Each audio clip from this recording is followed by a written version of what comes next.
দেখুন তিলোত্তমার যে ঘটনা, এতে লাভবান হয়েছে কি আর ক্ষতি হয়েছে কার? এতে লাভবান হচ্ছে মুখ্যমন্ত্রী নিজের, আর ক্ষতি হয়েছে কাদের জানেন?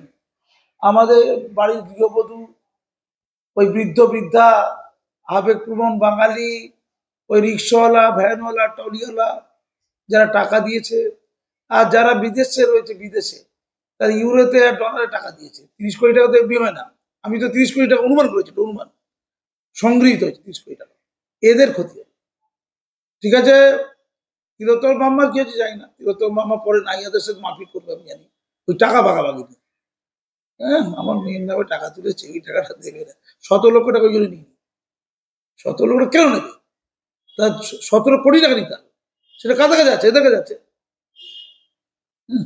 কোন টাকা দেয়? মেয়েটাকে জন্ম দিয়ে তো পুরো করেছিল, কম নাকি?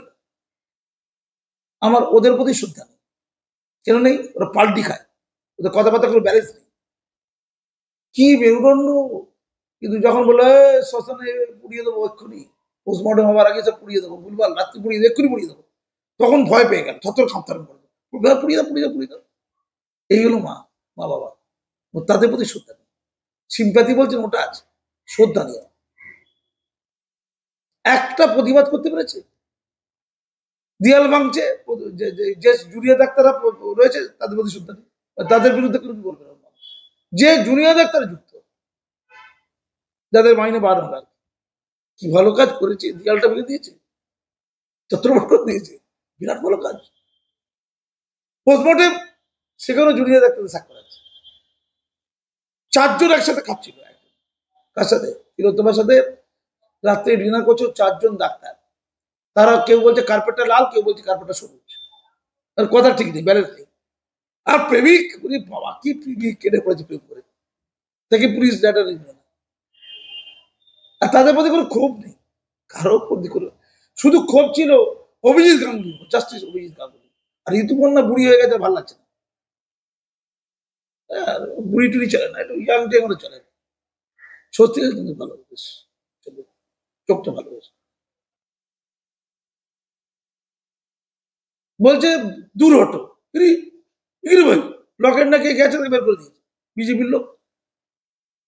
তো যখন বের করে দিয়েছে বামপন্থী ছেলেগুলো, ওই নাইয়ারা,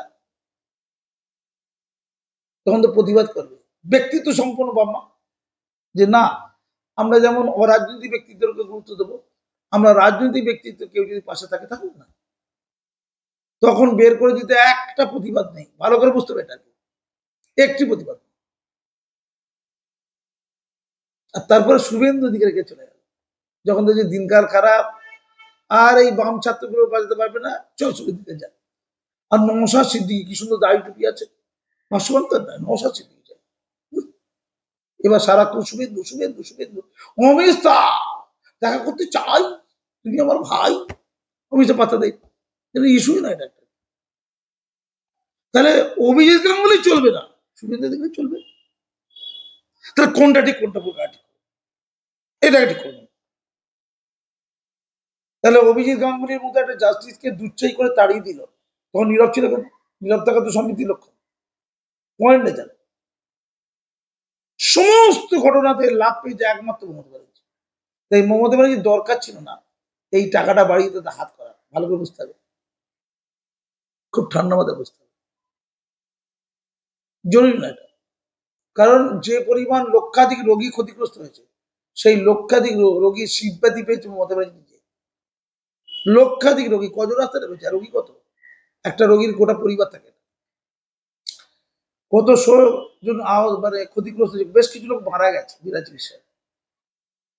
আমার তো ধরা ছিল যারা, যাদের চিকিৎসাহীনতার জন্য মারা গেছে, তাদেরকে ধরে লকাবে ঢোকাবে। কি ঢোকাবে? মধুজানের মধ্যে পয়েন্ট, পরে তো করবে যাই না। এখন বেতনটা বাড়াচ্ছে, বেতনটা বাড়িয়ে মূলত, আরে বাঙালি জাতির ডাক্তার, ওটা টাকার জন্য পাগলা হয়ে থাকে। এদের দোষ 15 জাস্ট ছুঁড়ে বেরো দেবো, মুখে যাই বলো, যা পাওয়া গেছে। এদের বলছে 8 ঘন্টা খেটে নিয়ে তারপরে তোমরা প্রাইভেট প্র্যাকটিস করো 30 কিলোমিটার মধ্যে, তাই তো? ওটা মাপতে যাবে, মমতা ব্যানার্জি গাড়ি করবে, ওরা যখন প্রাইভেট প্র্যাকটিস করতে যাবে, মমতা ব্যানার্জি বো করে বাইরে করবে। কি বুদ্ধি রে ভাই, এটা কে দেখবে? এটা মূল্যায়ন কি করবে? তার জন্য তোমার কর্মী রাখতে হবে। তার জন্য তোমাদের মতো সাংবাদিকদের মাস মাসে টাকা দেওয়া উচিত তোমাদের। তোমরা সারা ক্যামেরা দিয়ে ঘুরে বেড়াবে যে এই ডাক্তার বেরোলে কোথায় যায় দেখি, দেখতে হবে কত কিলোমিটার, লক্ষ্মণ রেখা 30 কিলোমিটার গোল করে রেডিয়াস। দিদি পাগলামিটা ছাড়ুন না, এটা না করলেও চলে। আর সরকারি কাজ করার পর তারা আরো ইনকাম করতে যাবে কেন? তারা সরকারি পেশেন্ট দেখার পরে তারা প্রাইভেট পেশেন্ট যেখান থেকে প্রচুর টাকা পাবে সেই লোভে সরকারি পেশেন্টকে খুব কেয়ারফুলি দেখবে, গ্যারান্টি কাজ করবে। আপনারা বলছেন সরকারি টিচাররা যদি টিউশন পায় তাদের বিরুদ্ধে অ্যাকশন নেওয়া হবে, এটা বলছেন কেন বলুন তো? এটা বলছেন কারণটা হচ্ছে 100% তারা ছাত্রদের দিচ্ছে না শিক্ষাঙ্গনে, তারা না দিয়ে প্রাইভেট টিউশন কোচিং এর দিকে নজর দিলে তারা 100% ছাত্রদের জন্য কি করবে, ইউটিলাইজ করছে না, স্যাক্রিফাইস করছে না, তাই তো? সেই জন্য তো বলেছেন যে সরকারি শিক্ষা প্রতিষ্ঠানের শিক্ষকরা প্রাইভেট টিউশন ইত্যাদি করতে পারবেন বা অন্য ইনকাম করতে পারবেন। এই ক্ষেত্রে ইনকাম করতে পারবেন কেন? তাতে রোগীকে ভালোভাবে দেখবে, তোকে পঞ্চু এই পঞ্চু করতে গেলে পয়সা দেবে না, এই যে এই যে জালি ওষুধ লিখে দেবে, জালি ওষুধ পাওয়া গেছে। আমতা থেকে কত টাকা জালি ওষুধ পাওয়া গেছে, শুধু প্রেশারের ওষুধ নাকি বিক্রি করেছে, জাল ওষুধ বিক্রি হয়ে গেছে 2 কোটি টাকা, প্রেশার ওষুধ গ্রামে, আমতা, হাওড়ার আমতা। মাননীয়, এটা করলো কি? এটা খোঁজা আছে আপনার কাছে? তো আপনি যেটা বলছেন এটা কিন্তু ক্ষতিকর হয়েছে। মাননীয় কোনো ডাক্তারকে হাত করার দরকার নেই, একটা ডাক্তারদের টিমই তৈরি হয়ে গেছে, যেটা ওই তোমার মাথায় উকুনকে বিরুদ্ধে অ্যাকশন তৈরি, তোমার মাথায় হয়েছে কার কার মধ্যে উকুন হয়েছে, আমি উকুন বাঁচতে চাইছি। তোমার স্মৃতি বলে একটা লোক আছে, সে বিরাট কাজ করবে, এই তোমার মাথায় উকুন থেকে অনুপ্রেরণা নিয়েছে, নিয়ে বলেছে যাদের বিষয় তার সাপে কামড়াবে তারা কোনো জায়গায় যাবে না, পিজিতে যাবে না, এনআরএসে কোথাও যাবে না, তারা ফুরফুরাস হয়ে চলে আসবে, এসে আমার কাছে আসবে, আমি থু থু বের করে দেবো, থু বের করে ওখানে লাগিয়ে দেবো, ভালো যাবে। কি রে ভাই, সে অ্যারেস্ট হয়নি, দাঁড়িয়ে আছে, চুপি যাচ্ছে, অ্যারেস্ট হয়নি। ওই মাহাতোদের রাস্তায় নেমে প্রতিবাদ করা উচিত ছিল। ওইটা হচ্ছে উই ওয়ান্ট জাস্টিস, যে একজন ধর্মীয় মাতব্বর যার লক্ষ লক্ষ ফলোয়ার এতগুলো লোকে সর্বনাশ করছে, একটি মেয়ে গুরুত্বপূর্ণ না হাজার হাজার মানুষ যারা ক্ষতিগ্রস্ত হবে এই বক্তব্য শোনার পর, সেটা গুরুত্বপূর্ণ? কোনটা করবে? আমার ওই বাম্মার প্রতি শ্রদ্ধা নেই, একেবারে নেই। আমি কার বাম্মার কথা ভাবছি? আমি বটতলা থানায় যে ছোট বাচ্চার ধর্ষণ করে মেরে দিয়েছে, যার জন্য ফাঁসি ঘোষণা হয়েছে, রেয়ারেস্ট অফ দ্য রেয়ার, তাই তো? বিরলের মধ্যে বিরলতম নাকি তম তরু, ওটা বিরলের মধ্যে বিরলতম নয়, এটা ফালতু, ওটা তো কমন, ঠিক তো? কর্মক্ষেত্রে মারবি, এটা তো কমন, কর্মক্ষেত্রে মারবে না, আমি তো কর্মক্ষেত্রে মার খেয়েছি, মৃত্যুকে পড়ে গেছিল, ও মরে যায়নি তো, আগে মরে যেতে হবে, তবেই বিখ্যাত হবে, তবেই চ্যালেঞ্জ যাবে, ডেড বডিতে চক চক চক করে মুখটা ঘাট করে দেবে, তবেই লোক হয়ে যেত, মরতে হবে না, তিলোত্তমা নাম বললে পাতাই পেত না, নিউজ হতো। তারপরে সে শিলিগুড়ির বাম্মা ধর্ষণ করে, জয়নগরের বাম্মা ধর্ষণ করে খুব, আলিপুরদুয়ারের বাম্মা ধর্ষণ করে খুব, ওই বাম্মাগুলোর জন্য মায়া নেই? ওই বাম্মাদের ন্যায় দেওয়ার দরকার নেই? ওই বাম্মাদের জন্য কি উই আর জাস্টিস বলবে না? নিউ টাউনে ডেড বডি কি সুন্দর পড়ে আছে, একদম কোথায়, একদম জঙ্গলের মধ্যে, নিউ টাউনের জঙ্গল, বাসন্তীতে হাল ওই চাষ করছিল, হালের মধ্যে দিয়ে উলঙ্গ নারী ভেসে উঠলো, ডেড বডি ধৈর্য করে খুব, তাদের তো বাম্মা, গরিব বাম্মা চলবি না। যেমন ধরে এখন দেখতে পাচ্ছি আজকে খবরের কাছে সুন্দরী মেয়ে দেখতে ভালো, সে যাচ্ছিল গয়ায়, রেসারেসি দেখি নাকি রেসারেসি, মরে গেল, কমন তো না। প্রত্যেক দিন 2000 গাড়ি এই পশ্চিমবঙ্গের রেসারেসি থাকে, কত? 2000 প্রতিদিন।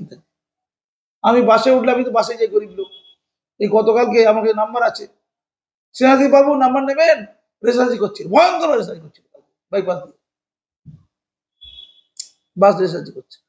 তো ওরও মনে হচ্ছে পয়সা টয়সা আছে, রিসার্চ করবে না, ওই একটা সাদা গাড়ির সাথে রিসার্চ করলো, করতে গিয়ে কুচে দিল, ওরাই মেরে দিয়ে গেলে সন্দেহ আছে যারা ওই গাড়িতে ছিল। এখন তো এইসবই হয়, ঘর লোকই মেরে দেয়, ওই ট্যাগ না হচ্ছে না, আগে বউটাকে মেরে দেয়, দায়িত্ব সঙ্গে দুটো বউকে মেরে দিয়েছে, আলোচনা হচ্ছে। তো মিডিয়া একটা তুচ্ছ খবর, প্রথম কথা গোটা নিউজ সুতন্দ্রা মুখোপাধ্যায়ের কি নাম, চট্টোপাধ্যায়, কি কিনে বল ওইটা নিউজ, কেন ওটা নিয়ে চলবে, ওটা নিউজ। দুটো লোক রেসার্চি করেছে গাড়িতে, একজন কুচে গেছে, ধুসে গেছে, ঠিক আছে বলে গেছে, ঠিক আছে বলে গেছে, আর কোনো দুঃখ নেই। এক হচ্ছে খুন করে দিয়েছে, কেউ কেউ বলছে নাকি খুন করে দিয়েছিল, কেউ খুন করবে না, পালাবে, গাড়ি নেবে, তার বিজেপি দৌড়বে, যাক যা কিছু হয়েছে একটা। আবার মিডিয়া বলছে রেসারেসি না খুন, এই তো দেখছিলাম, রেসারেসি না ইফটিচিং, আর থানায় ডায়েরি করেছে তার সঙ্গীরা ইফটিচিং এর কথা লিখে, ইফটিচিং বলবে না। 3-4 জন পুরুষের সাথে একটা মহিলা যাচ্ছে, তাকে আবার 4 জন পুরুষ নাকি ইফটিচিং করে দিল, আসলে রেসার্সি প্রত্যেকে ধসে গেছে। এটা নিউজ, এটা 3 লাইন হতে পারতো, 3 লাইন। পশ্চিমবঙ্গ আজও পশ্চিমবঙ্গ খুন হয়ে, রেপ হয়ে খুন হয়ে গেল, নিউজ নেই, ওইটা নিউজ। দেখতে সুন্দরী না, মেয়ে হতে হবে, সুন্দরী হতে হবে, কত বীর্য পাওয়া গেছে তার একটা পরিমাণ দেখাতে হবে, লোক গিলে গিলে খাবে। বাঙালি জাতি সেক্স নেই, সেক্স থাকবে না, সেক্স টয় একদম সব ভালো করে খবরে বিক্রি করেন। আগে বটতলা আছে না, বটতলা, এই বটতলার নিচে ওগুলো সব হলুদ পেপারে বিক্রি হতো, এখন ওগুলো বিক্রি তেমন হয় না, এই দিক চলে যায়, যা শুধু কেচ্ছা থাকে। আমি শুধু ঘেন্না করছি, আর নাইয়া ভালো আছে, ও নাকি পয়সা চায় না, বলো আমি 20-30 হাজার চলে যায়, আমি পুরো পুরো মেডিকেল সিস্টেম চেঞ্জ করে দেবো। সাবাস, তাহলে মেডিকেল সিস্টেম চেঞ্জ করতে গেলে প্রথমে এমবিবিএস লেখার পর এমএস ডিগ্রি না হলে এমএস ডিগ্রিটা লাগিয়ে দিতে হবে। ও বেশি টাকা চায় না, ও তো এমএস নাও লিখতে পারবে, ও তো বলতে কোয়াক ডাক্তার, দেখতাম কত কত পেশেন্ট আছে quack doctor, quack quack quack. ভণ্ডামি তো সীমা আছে। আমি কিচ্ছু ভাই তোমাদের বলবো না ভাই, কিছু ছেড়ে দেবো ভাই, আমি ওই 30 কোটি টাকার হিসাব চাই। কেউ বলে 5 কোটি, কেউ বলে 4 কোটি, 4 কোটি, 5 কোটি, কম টাকা নেবে, ওই টাকাটা কার কাছে আছে? ওরা ওরা ডাক্তারি করবে না, 5 কোটি পেয়ে গেছে, ওরা একটা ভালো রেস্টুরেন্ট করে দেবে, চাউমিনের রেস্টুরেন্ট, ডাক্তারি করার কি দরকার আছে, বিদেশ চলে যাবে, ভাগবাটা করলে ভালোই। আর তিলোত্তম আমাকে বলি ওই টাকা পয়সা নিয়ে নিয়ে, টাকা পয়সা নিয়ে নিয়ে কদিন পরে চুল ছেঁড়া যদি না হয় কান কেটে ফেলবো। এই মাহতদের সাথে তিলোত্তম বাবা বিরাট চুল ছেঁড়া, আমার মায়ের মেয়ের নামে সংগৃহীত টাকা তোরা সব খেয়ে দিবি, করে দিবি, ফাঁকা ফাঁকা করে দিয়ে অ্যাকাউন্ট নম্বর তুলে দিয়েছে, অ্যাকাউন্টটাই ক্লোজ করে দিয়েছে, কিসের বিকাশ হলো না? বঙ্গবাসীকে ক্যাবলা খান তুমি দুনিয়ায় দেখি, এরাই তো এই লোকগুলো সব মমতা ব্যানার্জিকে ভোট দেবে গ্যারান্টি। যারা উইমেন জাস্টিস করছে তারা অনেকে রেপও করেছে, উইমেন জাস্টিস করার লোকেরা রেপে যুক্ত, জানেন তো, ধর্ষণে যুক্ত, ওই ইফটিজিংয়ে যুক্ত, সব যুক্ত আছে, ধরা পড়েছে, যাদবপুর ইউনিভার্সিটির পাশে ধরা পড়েছে। উইমেন জাস্টিস করেছি, এবার রেপ করবো না, চল রেপ করতে যাই, উইমেন জাস্টিস করেছি, পুরো নোংরামি হলো, নষ্টামি হলো।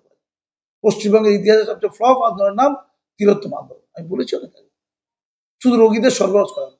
কিন্তু মাননীয়া একটি ভুল করে ফেললেন না, আপনি যে প্রাইভেট টিউশনের কথা বলেছেন, প্রাইভেট প্র্যাকটিস তো পোয়াবারও, ওরা সরকারি রোগীদেরকে মন দিয়ে দেখবে না, আমার ঘোরতর শব্দ আছে, ওরা প্রাইভেট রোগীদের জন্য এনার্জিটা রেখে দেবে। ওরা কিরম টাইপের জানেন তো, ওরা 8 ঘন্টা কাজ করে, তো তোমার মাথায় কোন বলে স্বাস্থ্য ভবনের সামনে 50 কোটি লাখ টাকা খরচ করতে পারতো, ওই 15 দিনে কত খরচ হচ্ছে? 50 লাখ, 50 লাখ হচ্ছে প্যান্ডেল, আর 50 লাখ খাওয়া দাওয়া, এই 25 লাখ প্যান্ডেল, 25 লাখ খাওয়া দাওয়া, ওই স্বাস্থ্য ভবনের সামনে, ওই 2 সপ্তাহ ধর না, তোমার মাথায় উকি লোক নাচছে, গাইছে, ডান্স করছে, কি আনন্দ, কি আনন্দ, আকাশে বাতাসে।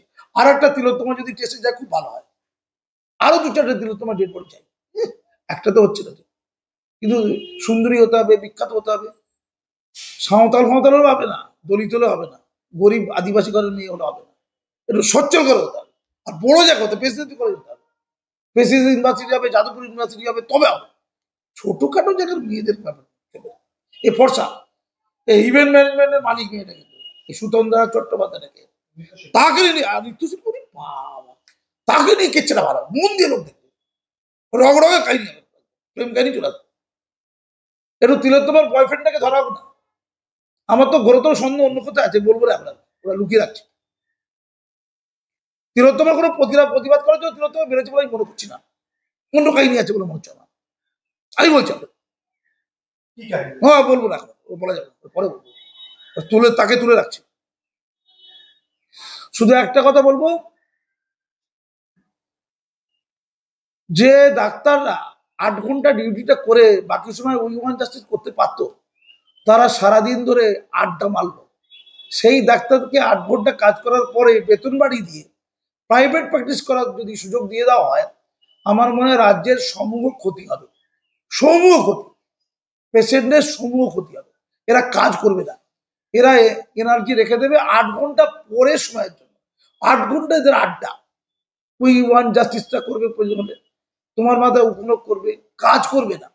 সেখান থেকে দেখবে কোথায় জাল ওষুধ পাওয়া যায়, কোথায় দেহাংশ বিক্রি করতে কাঠবাড়ি কোথায় পাওয়া যায়, এগুলো হবে তো। কোথায় প্যাথোলজিক্যাল ল্যাবে কোথায় কোথায় একটু ফরওয়ার্ড করা যাবে।